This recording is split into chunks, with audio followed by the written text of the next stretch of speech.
Ассаламу алейкум, родные мои.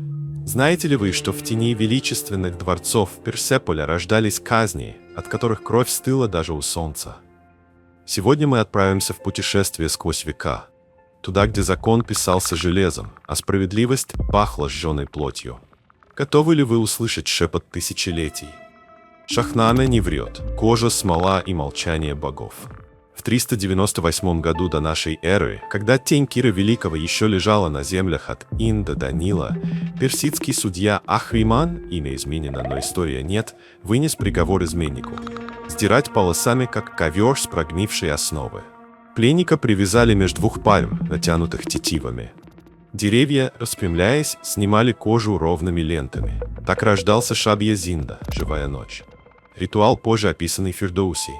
Крики его ветер унес в Дамаск, а кожа стала ковром для шаха в Герате.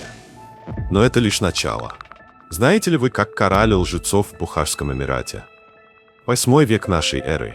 Тимур Кутлук, визирь, уличенный во лжи, был посажен в горшок правды, медный котел с кипящей смолой и пеплом. Грехи его выварились за сутки, записал хронист Аль-Бируни. Его крики, говорят, до сих пор слышны в узких улочках старой Бухары. Среднеазиатский феномен, когда смерть становится поэзией. А теперь секрет, о котором молчат учебники. В X веке в Самарканде казнь превращали в искусство. Поэта-бунтаря Хафиза Ширази, нет, не того, что воспевал вино, приговорили к растворению в вечности. Тело медленно покрывали листами сусального золота, пока он не переставал дышать. Жестоко, безусловно. Но именно так, по мнению судей, достигалась гармония между земным и божественным. Почему это касается каждого из нас? Эти истории не просто кровавые сказки. Это зеркало, в котором отражаются страх и величие наших предков. Каждый ковер в домах Душанбе, каждый стих Рудаки – напоминание. Мы ходим по земле, политой потом и кровью. Если эти тени прошлого заставили ваше сердце биться чаще, нажмите «Нравится». Пусть каждый ваш лайк станет факелом, который осветит забытые уголки истории.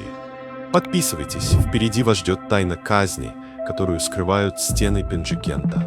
Но об этом в следующем выпуске. Спасибо, что вы с нами.